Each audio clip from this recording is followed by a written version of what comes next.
zona de Chiclana tan característica, con este escenario que tenemos aquí, que es el río Iro, y hemos venido aquí precisamente para hablar de un aspecto importante en la salud de la ciudadanía, que es la depuración de sus aguas. Cuéntanos, Jesús, ¿por qué has escogido este escenario para hablar de este asunto? Bueno, el río desde el inicio tuvo un problema de contaminación importante por los vertidos que se producían directamente a él, y fue ese motivo, esa apariencia del río contaminado, rojo, rojizo, el que motivó que en su momento los responsables políticos tomaran la iniciativa de ejecutar y poder realizar la primera depuradora de la provincia que se ejecutó en la provincia, que es la depuradora del Torno, ¿no? Que es la que tenemos, ¿no? Gracias a esa obra emblemática que se ejecutó hace ya 30 años, pues tenemos un río que ha ido mejorando año tras año, y la verdad es que ahora mismo podemos mirar al río y no vivir de espaldas del río, ¿no? Que es lo que se ha ido haciendo al principio, ¿no?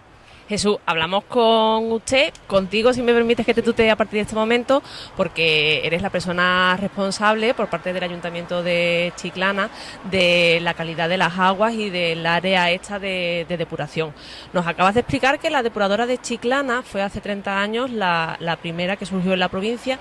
En este momento, en la actualidad, en Chiclana, ¿cuántas plantas depuradoras de agua existen? Bueno, tenemos la peculiaridad de que tenemos 2 depuradoras de aguas residuales, cuando lo habitual es que cada municipio tenga una, ¿no? Y eso es debido a que tenemos, bueno, por un lado las aguas es concentrada alrededor del núcleo urbano, pero luego también tenemos un desarrollo en la zona costera, ¿no? Entonces tenemos otra depuradora en la zona de la Barrosa, que es la depuradora de la Barrosa.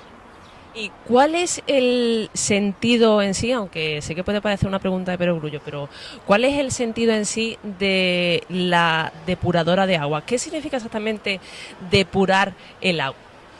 Bueno, una depuradora no es otra cosa que una instalación de descontaminación, ¿no? Lo que nosotros pretendemos con esta instalación es que todas esas aguas que se han usado en nuestras casas y a las que se le han ido aportando una serie de contaminantes, bien cuando fregamos los platos, bien cuando nos duchamos, bien cuando ponemos una lavadora, pues todos esos residuos que lleva el agua y que el agua arrastra, al final, antes de devolverlo al río, tenemos que descontaminarlas, ¿no? Y eso es lo que hace una depuradora, eliminar toda esa suciedad antes de devolverla al río.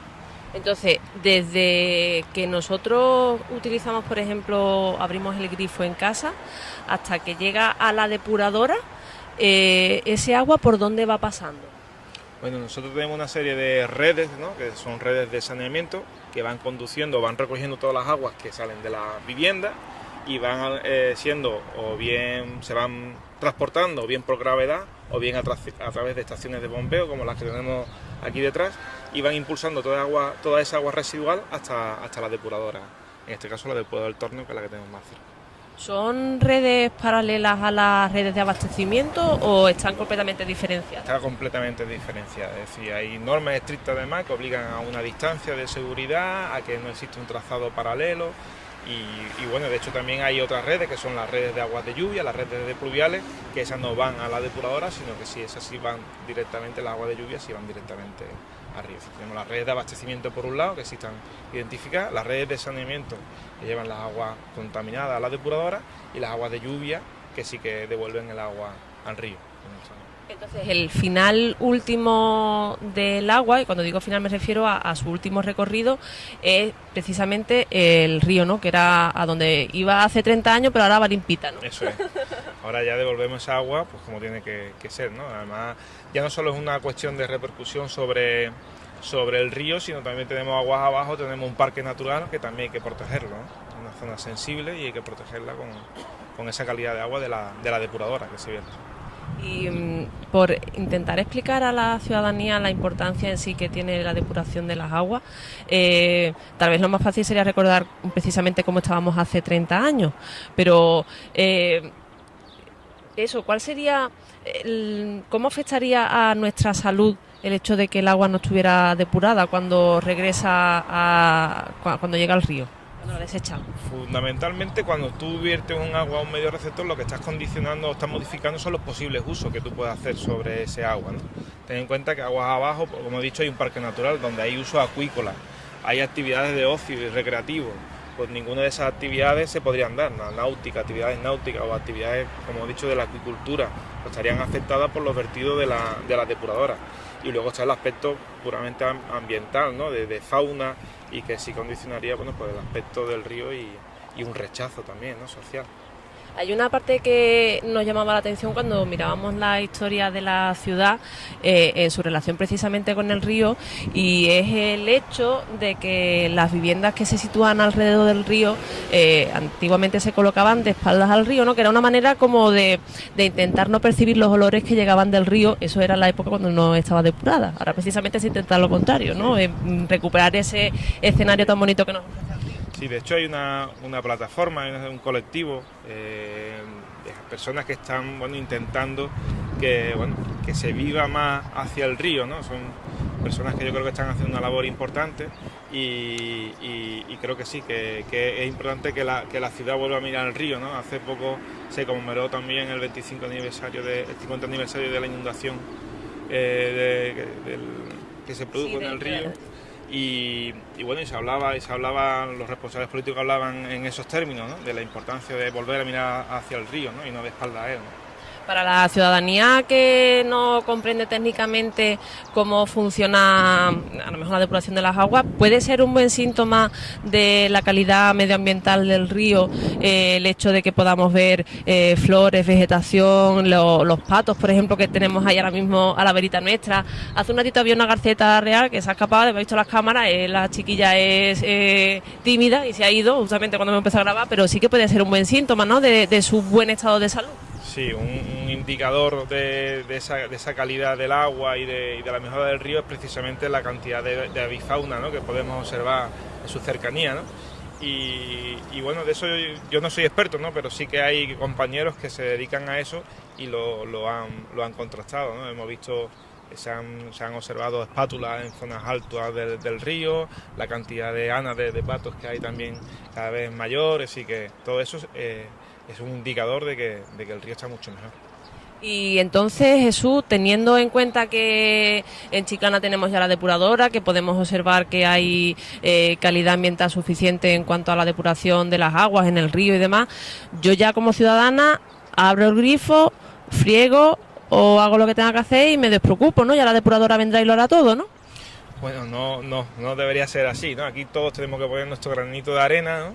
Y todos tenemos que colaborar un poco, ¿no? En esa línea, nosotros tenemos problemas en la red de saneamiento, problemas derivados de mal uso de las redes de saneamiento, en el sentido de que, se tiran o se desechan cosas por las redes por el váter, en este caso, por las redes de saneamiento, que deberían de ir a lo que sería el bombo de basura, ¿no?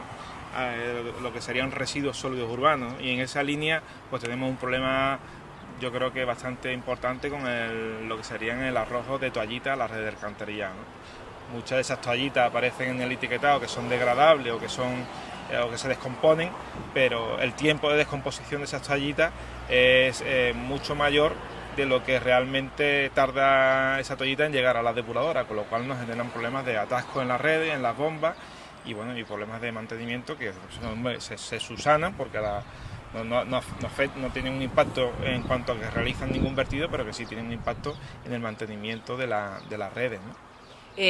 La toallita es uno de los residuos que más trabajo cuestan eliminar. Aparte de las toallitas, ¿hay algún otro residuo que deberíamos de tener en cuenta, no desechar? Sí. por el grifo, por el bate? Sí, otro de los residuos que se suelen tirar son los aceites. Los aceites. Los aceites de cocina. Y en los aceites de cocina, pues al final un aceite usado que genera, aunque la planta depuradora tiene su sistema de eliminación de grasa y aceite, pero en definitiva esos aceites, en determinadas zonas, si se concentra, también puede ocasionar problemas de atasco, ¿no?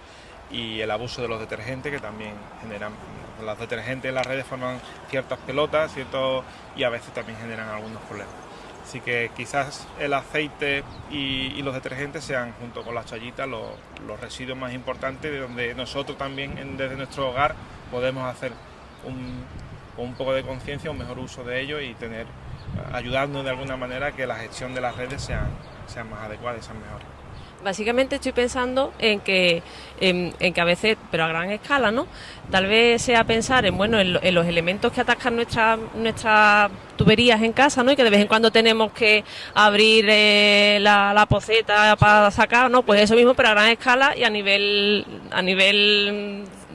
de la ciudad. Vaya, si nosotros si a nosotros en casa por el uso continuado de los geles y se van haciendo pelotas con los pelos y demás, pues eso, pero a gran escala al final hace una gran pelota, ¿no? En la que al final hay que invertir también dinero, que además es de todo, supongo. Sí, bueno, de hecho la mayoría de las veces ocasiona ante un atasco en la comunidad de propietarios, en la casa del vecino, antes que en la red nuestra. Pero bueno, en otras ocasiones, pues esas pelotas, esas madejas de toallitas, sí que es cierto que generan esos problemas. Como te decía, esos problemas generan unos atascos algunas veces por ejemplo, unos problemas en las bombas de impulsión, que al final pues, ocasionan que tengamos que estar nosotros pues pendientes de esas incidencias, ¿no? ¿Tú crees, Jesús, que si pedimos los permisos que hacen falta y demás, nos dejarían ir a la depuradora para que podamos enseñar algún día, pues bueno, los diferentes ciclos por los que pasa el agua antes de que llegue al río? Claro que sí. Pues, ¿eso qué hago? ¿Lo pregunto en prensa? ¿Te lo pido a ti? ¿Te firmo un papel? No, eso vamos sobre la marcha, ¿no? Ah, vale, qué bien, venga. Venga, pues vamos para allá, vamos para allá.